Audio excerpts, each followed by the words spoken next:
Sugu Pavitra buang semua videonya, delete semua videonya dalam YouTube. Apa kesan kepadanya? Ikuti saya seterusnya selepas ini.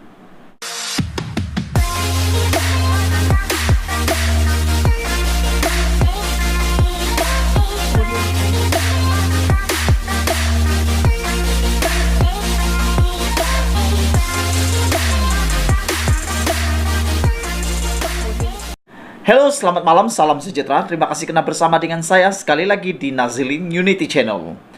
Saya dikejutkan dengan satu berita pada malam ini, pukul 8 malam tadi. Saya buka sebuah portal. Portal itu menulis, Sugu Pavitra telah delete semua video di dalam channel YouTube-nya. Kita terkejut karena dia adalah public figure yang sangat baik. Dia punya channel tentang masakan adalah channel yang sangat bagus. Tapi kenapa Sugu Pavitra sanggup membuang semua video yang ada di dalam channelnya? Menurut laporan tersebut, dalam channel Sugu Pavitra ada 98 video yang terkandung di dalam channel tersebut. Dan memang benar, apabila saya siasat, terbukti semua videonya sudah tidak ada lagi di dalam channel tersebut. Persoalan pada malam ini adalah, apakah sebabnya Sugu Pavitra buang? Adakah Sugu Pavitra tidak tahu kesan apabila dia mendelete video dalam YouTube-nya? Apabila saya post berita sebentar tadi dalam channel saya di Nazilin Unity tentang perbuatan mendelete ataupun tentang berita didelete videonya itu, ramai orang tanya saya di dalam channel saya. Ada juga yang personal message saya. Mereka katakan, tiada kesankah kepada channel ataupun kepada Sugu Pavitra? Jadi saya terpanggil untuk berkongsi dengan semua orang yang ada di dalam channel saya maupun yang kali pertama mengikuti channel saya ini.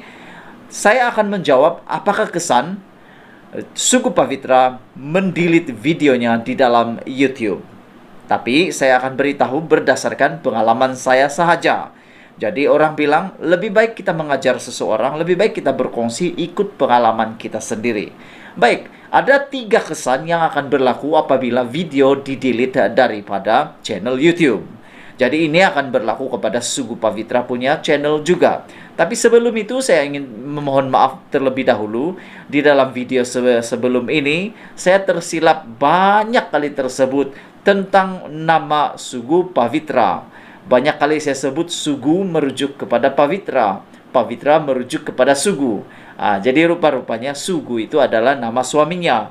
Kalau saya tersilap, itulah dia yang benar. Pavitra adalah nama kepada yang istri itu. So, yang selalu kita nampak memasak itu suami istri. Baik, so saya minta maaf, saya minta ampun kalau itu telah membuatkan ramai orang yang mengecam saya sebab terbalik nama, Sugu jadi Pavitra, Pavitra jadi Sugu. Baik, jadi case ini adalah case tentang di mana Sugu telah memukul Pavitra di khalayak umum. Sejarahnya video itu di-delete karena berlaku pergaduhan antara mereka. Dan ramai orang katakan itu adalah masalah keluarga. So, malam ini kita akan coba rungkaikan apakah kesan apabila Sugu Pavitra ataupun Pavitra ataupun Sugu, saya tidak tahu mana satu yang mendelete video itu kepada mereka. Baik, kesan yang pertama, tidak mau panjang-panjang nanti kena kecam lagi. Kesan yang pertama apabila kita mendelete video di dalam channel YouTube kita, yang pertama adalah pastilah bilangan kita punya viewer akan automatically jadi kosong. Bila video kita yang sudah kita post di dalam channel kita, kita delete, apa yang berlaku? Channel kita jadi kosong. Macam almari lah, mula-mula penuh dengan baju. Bila kita buang itu baju semua, almari itu akan jadi kosong. Persoalan yang ditimbulkan oleh para netizen, para penonton di dalam channel saya, mereka tanya, jadi kalau begitu, boleh lagi recall balik kah? Boleh dapatkan balik lagi kah baju-baju yang hilang itu tadi? Video-video yang telah dibuang itu tadi? Jawaban dia ada 2. Yang pertama, tidak. Bila video itu kita mau buang, biasanya dalam channel apabila kita mau delete itu video, YouTube akan tanya terlebih dahulu, dia mau confirmation sebanyak 2 kali. Benarkah kita bertujuan niat mau delete? Dan dia akan beritahu bahwa apabila kita delete video itu, dia akan permanently secara tetapnya video itu akan dibuang selama-lamanya, forever. Jadi bermaksud tidak boleh recall balik. Jadi sayanglah 98 video dibuang begitu saja. Kerja keras selama setahun, 2 tahun, bertahun-tahun, beribu-ribu jam dibuang begitu saja. Yang kedua, jawaban dia adalah ia boleh recall kalau video itu tidak di-delete sepenuhnya. Ada orang di dalam channel YouTube saya, dia katakan begini, mungkin Sugu Pavitra bukan delete, tapi dia privatekan video-videonya di dalam channel itu.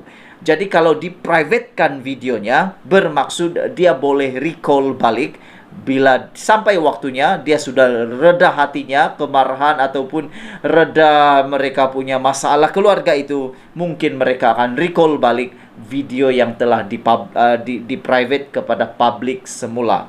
Oke, itu kesan yang pertama. Jadi kesan yang pertama adalah almari itu jadi kosong, tidak ada apa-apa lagi video di dalam channel itu. Jadi bila tidak ada video, kesan yang kedua akan berlaku. Kesan kedua adalah yang akan berlaku adalah tiada sudah orang boleh tonton dalam video kamu.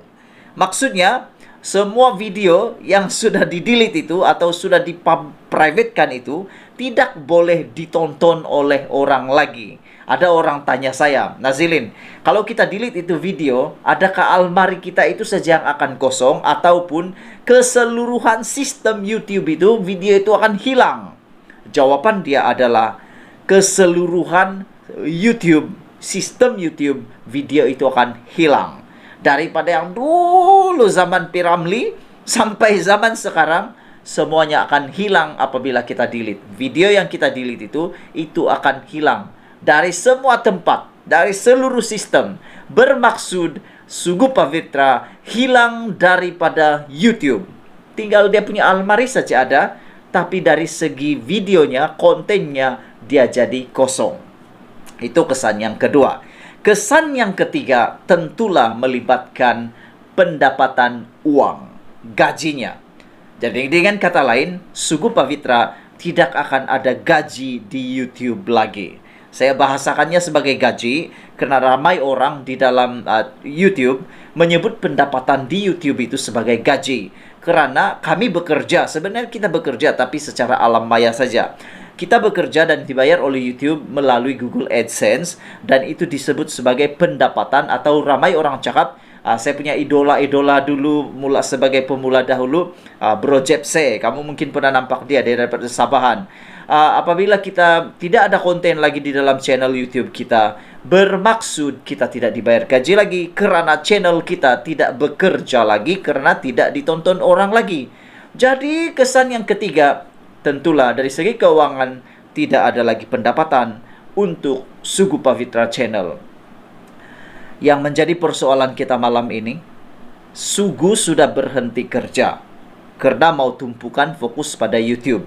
Jadi kalau itu yang berlaku, pendapatan di YouTube jadi kosong, apalagi yang mereka dapat lakukan. Saya sebenarnya dari tadi saya hairan, kenapa dia buang? Kalau ia pun ada masalah keluarga, janganlah buangkan. Macam selalu nasihat bapak saya lah, atau nasihat orang-orang yang bijak pandai lah. Dorang bilang begini, dalam keadaan marah, jangan buat keputusan. Dalam keadaan lapar, jangan membeli makanan, terutama di pasar raya, di pasar malam. Kenapa? Waktu kita marah, pikiran kita itu tidak betul. Jadi selalunya kita akan membuat keputusan yang salah. Waktu kita lapar, kalau kita membeli makanan, selalunya kita membazir. Jadi, keputusan pun jadi salah. Ini mungkin juga boleh berlaku kepada Sugu Pavitra Channel. Mungkin dalam keadaan mereka huru-hara ini, mereka langsung tidak dapat pikirkan lagi, mungkin mengambil keputusan, delete saja video itu supaya mengharapkan masalah itu selesai. Rupa-rupanya, masalah baru bakal bermula karena tidak ada lagi pendapatan daripada channelnya, terpaksa cari kerja baru, dan terpaksa menanggung beberapa bil mungkin yang sedang mereka alami. So, yang terakhir, sebagai bonus kepada Anda semua, apakah kesan kalau video di-delete oleh Sugu Pavitra? Yang ini saya tidak berapa pasti kepada orang, tapi saya pernah alami. Apabila kita delete kita punya video, apa yang berlaku? Semua yang subscribe video itu juga akan automatically ikut terbuang dengan kita punya video. Kau dapat tangkap sudah? Saya ulang lagi. Apabila kita delete video kita itu, mana-mana video yang kita delete, apa yang berlaku? Semua orang yang subscribe melalui video itu, dia akan automatically terikut buang juga. Jadi, kesimpulannya begini. Kalau Sugu Pavitra buang semua video yang ada di dalam channel dia, semua subscriber dia juga bakal akan terbuang automatically. Dengan kata lain, subscriber dia akan menjadi kosong. Ikut pengalaman saya lah. Saya tidak tahu macam mana pengalaman kamu, macam mana pengalaman dengan Sugu Pavitra. Tapi yang saya heran, sebelum saya berpisah dengan kamu semua, waktu saya cek tadi channel Sugu Pavitra, dia masih ada 790.000 subscriber. Jadi bermaksud ada harapan lagi untuk Sugu Pavitra. Mungkin betullah seperti kata seorang penonton di dalam channel saya. Dia katakan mungkin Sugu Pavitra bukan delete, tetapi dia privatekan video-videonya dan dia akan publikkan semula apabila semuanya sudah reda. Kalau itu yang berlaku, kita ucapkan tahniah, syukur kepada Tuhan karena tidak di-delete. Tapi kalau betul Sugu Pavitra telah delete video itu, bermaksud semua 4 perkara yang saya cakap tadi itu akan tetap berlaku. Yaitu yang paling teruk, semua subscriber dia akan jadi kosong. Saya sayang kamu semua. Terima kasih karena menonton channel Nazilin Unity. Jangan lupa tekan butang subscribe, like, dan share. Malaysia kita punya, kita jaga, sama-sama cintai Malaysiaku. Kita jumpa lagi. Bye-bye.